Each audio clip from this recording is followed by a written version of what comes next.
in this video, I am going to show my top 25 rarest cards in my collection. So people are going to see the rarest cards that I ever owned in Yu-Gi-Oh! I'm going to showcase it in like... The rarest cards will be shown and your minds will be blown. It is the greatest video of all time. Get ready. It's coming at you. Look at all this shit in his hands. This is like the best shit I ever own and will ever own. The two things I see Spidey does with his time, man, you know, my car, you know, it's just like his video about me and my car. And then I go on a Facebook and then all I see is, no! All I see is just like, hey, I'm not wearing a shirt. Pick. Just like, that's all I fucking see on it's just like, hey guys, it's me, like, you know, Spidey, pick. That's all I fucking see.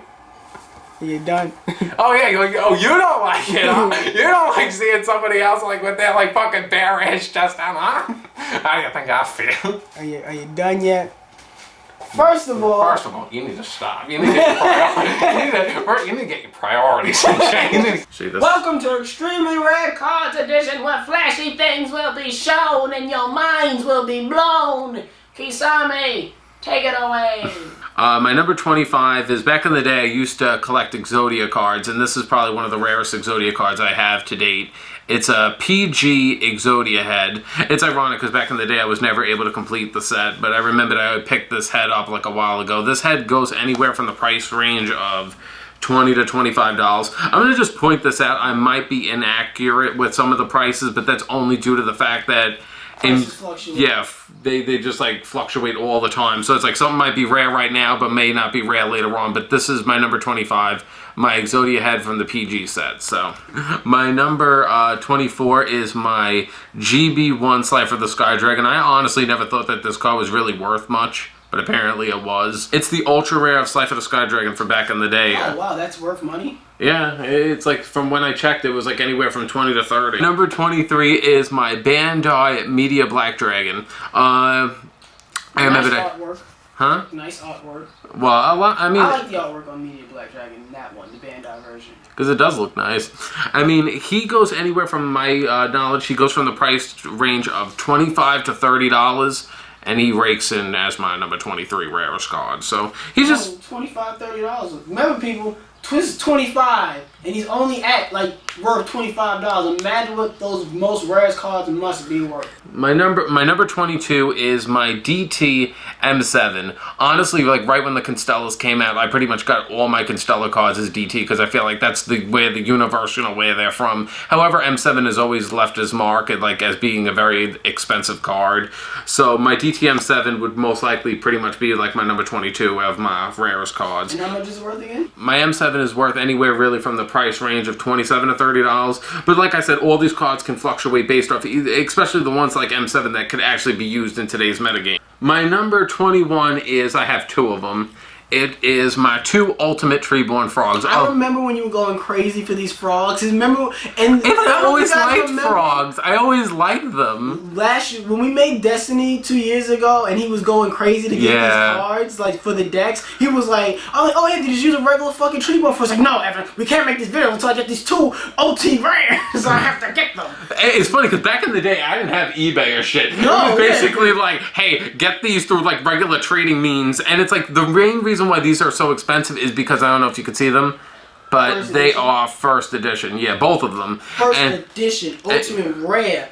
And what pack? I think it's like from Shadow of Infinity. I think it's like all the way from back then. But I think the Ultimate Treeborn Frogs go roughly from like $29 to $30 because of them being so old, and to find them in mint and first ed is very hard to come by. Now going into the top 20, starting it off, it is the Monster Reborn Peace logo. Well, the one thing is this card goes anywhere roughly from the price range of $30 to $35. You could probably find this card probably for cheaper, but it's because it's so old, and to find one is pretty hard to come by, and probably the normal standard price of it would roughly be anywhere from like $30 to $35. My number 19 slot is my Ghost Black Rose Dragon. Sadly, it's like only like unlimited. But I mean, the one thing about me and the Black Rose Dragon, it's like I honestly, I'm thinking about like selling it because I feel like I just honestly like I don't care really about it. If you sell it, how much is it worth?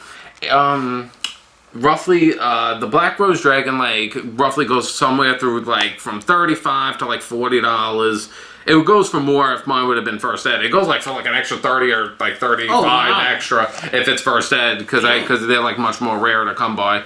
But, yeah, that's roughly, like, 35 to 40. My number 18 is a hard set to come by, and most people don't know about it.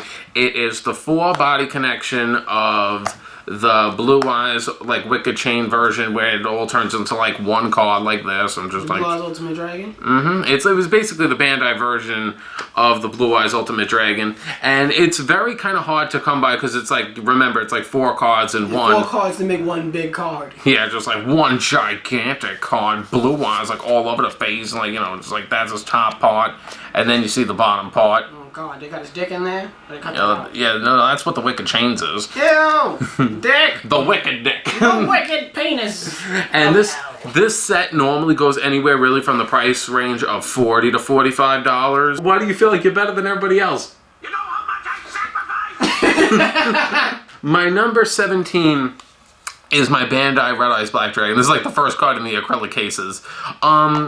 My Red Eyes Black Dragon, this card, I remembered when I first saw it, I'm just like, oh my god, this is the most beautiful Red Eyes in existence. Yeah, it really is. It looks so beautiful. And it's like the card is maybe not very expensive, but to find this card is so hard to find. It's not even funny. This card can go anywhere from the price range of $40 to $45, but this card is so hard to come by. If you could find him, congratulations, but to find him is so hard. So he is my number 17. My number 18 is the Blue Eyes, but the Blue Eyes, I know this seems weird, but around every Christmas, I always tend to pick one up. I don't know why. Originally, I know, like, which one's my first. This one's my first. I can always tell, because he's, like, perfectly gem mint compared to the others.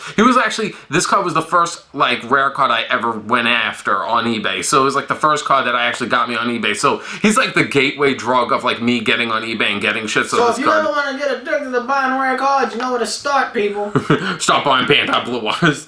And then when you start, you don't stop. Blue Eyes could go anywhere from the price range of $40 to like $44 to $50 roughly. My number 15 is my Bandai Exodia, which is like right this. However, the Bandai Exodia, like, you know, try to get them like more where people could see them. The Bandai Exodia could go anywhere really roughly from the price range of $45 to $50. But the one thing is, like, this card's like only like they're like common except for the head, which is rare. But I mean, it's a very interesting set of Exodia. You never really see an Exodia set that looks like this because it's like so old. My number 14 slot, which is the English 118th version of the Bandai Blue Eyes. This one's like the harder to come version. However, he's like not my favorite. I don't honestly even like this one very much. I only keep it because it's a part of my original set. But this one could go really anywhere from the price range of $55 to $60. However, a lot of people may mistake this one for this one, and that's why some people sell it accidentally for cheaper. It has the name on it? Yeah, it says Blue Eyes White Dragon in English. Okay. Then number 13, I have 2 of, which is Chimera the Master Beast, which is a prize card from 2008. The replica reprint. This card, I honestly love this card, and I can honestly see myself eventually going after more in the future. This card just looks beautiful, and I just can't have any. I just want more. How much is it worth, man? Chimera can go anywhere really from the price range of $55 to $60. If I would ever encourage people to go after prize cards or go after any form of collectibles, the card I would recommend to people would be Chimera, because that card's like, it's cheap and it has like such meaning behind it, being a very valuable card as it is. What's all the meaning behind it? That it's a prize card given out to like certain selective people. I mean, when you really look back, I mean, there were a lot of people that got the replica reprint back then in Germany, but still, when you calculate that it's still technically a prize card, that's still pretty nice to walk around with. My number 12 slot, it goes to the Duelist Kingdom cards. Back in the day when they came out in the structure deck of starter deck, structure deck Pegasus, they came out as replicas. As you can see, like, I'll try to like get it zoomed in, it says like replica in the corner, you know, because I know that they were like, oh, they remade these, but these are the originals from the structure deck. and they could roughly go from the price range of $70 to $75 to get the original prints, like mine. I put them like right in like acrylic cases, like right after I got. My number 11 goes to my dual terminal Trishula. I've always had this dual terminal Trishula for like mad long, and I never like get rid of it because I always say to myself, the moment I get rid of this card comes off the ban list. I know it. I sense it in my soul. That card will come off the ban list, and I was just like, I hate everybody. But that card could go anywhere from the price range of $75 to $100. So now I'm going to get down to like my top 10 rarest cards, and we kind of left it off at, you know, $100 Trishula. So everything else should be pretty high on this list. So starting off with number 10 is my Cannon, the Sword Mistress from World Championships from Madison Square Garden. She can go anywhere from $100 to $150. Sadly, mine is not factory sealed. That's what makes her not as worth, like, as value as the others. And now everything's like, timber. Oh, let me fix You have too many cards. You put copies of shit next to each other. I don't care, Evan. You can't fit that many cards. I'll put them on top then. Just like, but the Cannon could go anywhere from, like I said, $100 to $150. Now goes into my babes. My babes, my children. My children. My number 9 is Agiba, the Malevolent Shincho. Look, stupid. You know what? You and everyone else hate Agiba. Everyone hates Agiba. I don't know why. Because Agiba's like, what, from Hindu mythology, and everyone's just like so cruel at. What did he ever do? He's a terrorist. Agiba's a terrorist. He's a Muslim and a terrorist. But Agiba could go anywhere from the price range of $155 to $200. He was like the only card out of all my collectibles that I ever wasted money on. If I resent any card, it is Agiba for paying so much for him. I paid like $250 for Agiba because I'm like, oh, he's one of the match winners. Bye. Number 8 is this card hasn't been showcased on the Extremely Rare Cards edition yet, but it is my Ciaru Super Rare, which is from the World Championships of 2006. The Gay Honest Pink Dragon, and this card could go anywhere from the price range of $225 to $250. This card is kind of hard to come by. You could tell it's like still factory sealed, Asian English backing. This card is pretty hard to come by. I'll put it right up here. Number 7, Testament of the Arcane Lords. What's one of your favorite cards? Yeah, I love Testament. Testament is one of my favorite cards. The golden statue that's just coming out of the fucking ground with a golden pillars. This card could go anywhere from the price range of, I think, like just roughly $250. She's always held her price range of $250. So yeah, she's always been an expensive bitch. I remember when I got her, she was just like, oh my god, I love her, she's my favorite. And now here's a card that I honestly don't really care that much for. My number 6 is my Guardian. the Gay Guardian, Evan. Hey. Gay Guardian. Hey yo. I was about talking dick. I was about to honestly say, all right, now the Gay Guardian can honestly go roughly from the price range of. You can't afford me, so I'm so handsome. The Gate Guardian could go anywhere from $250 to $300. It was originally a card that came out just like, oh my, there's like, you know, I think they said like there are 7,000 copies of this card in the world, but because it's so old, it was just like, this card is just so expensive for no obligatory reason. Because How much is it? It's like $250 to $300 for that Gate Guardian. I'm like, I got it for mad cheap. That's one expensive faggot. Yeah. Now I'm going into my top 5 rarest cards. So these are like the real like special cards of my entire Yu-Gi-Oh collection. My number 5 is my Kinglandia, the Goldfang. Goldfang, sadly mine is not factory sealed, but he's still fucking gorgeous as fuck and still rare as fuck. My Goldfang can go anywhere from the price range of just $350. This card has always held its value at $350 and What is. about if it was in a factory seal? If it was in a factory seal, honestly, they kind of roughly go for the same, even if it isn't factory sealed. This card has always just held its value at like $350, open or not. My number 4.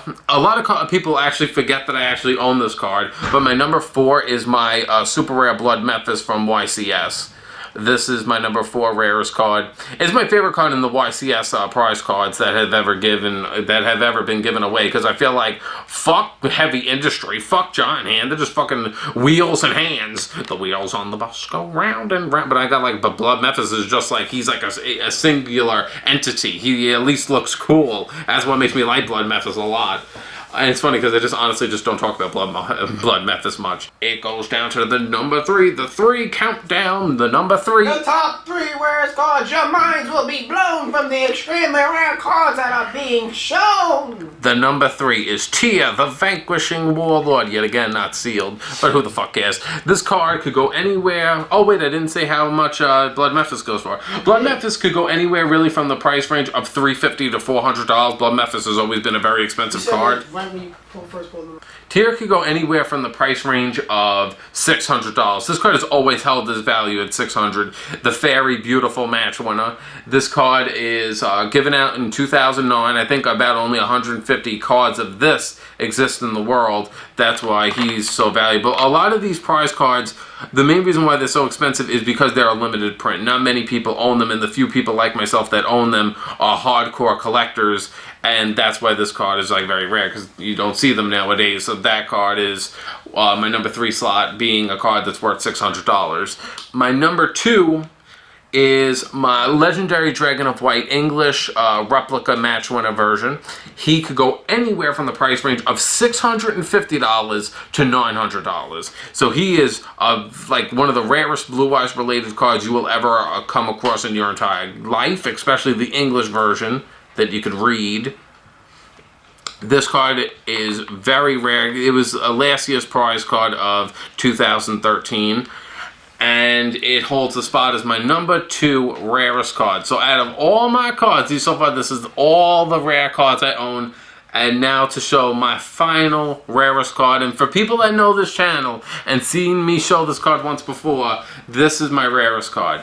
My number 1 rarest cards is Stardust Divinity. Stardust Divinity only exists 50 in the world because of the natural disaster that happened in Japan in 2011 with the tsunami that happened. And, you know, a lot of these cards were destroyed and not really made. Mine is factory sealed, and this card can go anywhere from $1,000 to $1,500. This card is very, very hard to come by, and holds the spot as Underground's rarest and beautiful card, and he will go right in the dead center.